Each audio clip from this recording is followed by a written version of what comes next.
Doctor पूज्य doctor जी गुरुजी मज्जा सिंह आजिकार पंचस्तम साधारणतंत्र दिवस शुभ अवसर बरेण्य मुख्य अतिथि सम्मानित अतिथि तथा परिचालना समिति सभापति उपसभापति कोषाध्यक्ष तथा अभिभावक अभिभाविका आचार्य आचार्य एवं विद्यालय अध्ययनरत समस्त शिशु भाई बहन आज शुभ अवसर आम 75तम साधारणतंत्र दिवस पताका उत्तोलन अवसर आम जो बरेण्य अतिथि मान पाचु परिचय रखुଛୁ माँ सरस्वती अंतर्गत दीप प्रज्वलन पूर्वक यही कार्यक्रम शुभारंभ तथा 75तम साधारणतंत्र दिवस पताका उत्तोलन करथुआ बरेण्य अतिथि होती ग्राम पंचायत जो अच्छी चारवाहल ग्राम पंचायत सरपंच माननीय श्रीमती पंडा महोदय सत्यभामा पंडा महोदय से आम कार्यक्रम शुभ उद्घाटन पूर्वक पताका उत्तोलन करम सरस्वती शिशु विद्या मंदिर तरफ कृतज्ञता ज्ञापन कर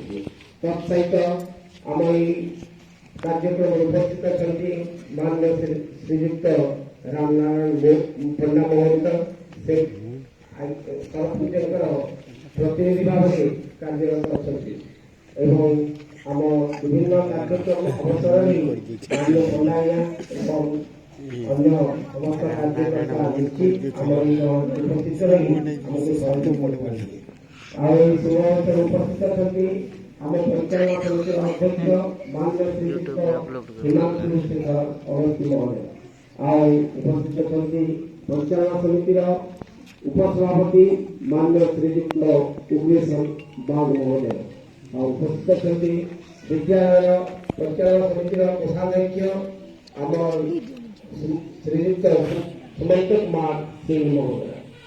तो यही शुभ अवसर में मो परवर्ती कार्यक्रम आगे ज्योति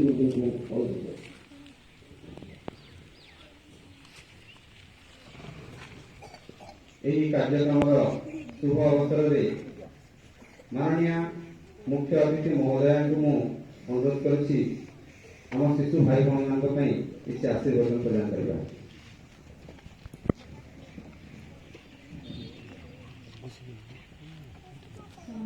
जातीय सत्ता पूज्य सरस्वती माता ओम गुरुजी गुरु महानंद आज जनवरी 26 गणतंत्र दिवस आम पालन करूँ बहुत खुशी और उल्लास सहित आम पालन करूँ 1947 मसीहा अगस्त 15 तारीख दिन आम भारत स्वाधीन होता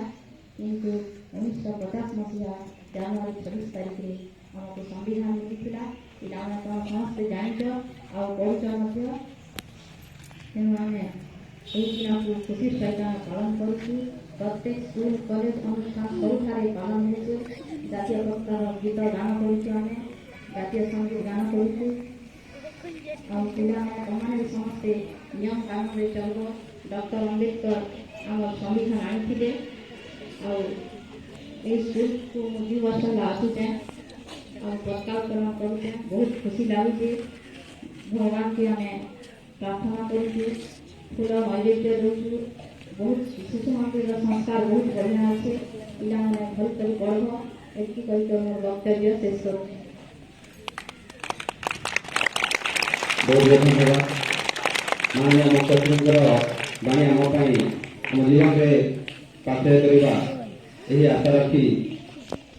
परवर्ती कार्यक्रम पुरस्कार वितरण कार्यक्रम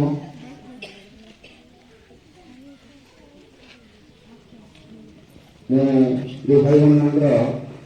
नाम पढ़ी से आसी माननीय मुख्य अतिथि सम्मानित पुरस्कार ग्रहण करेंगे।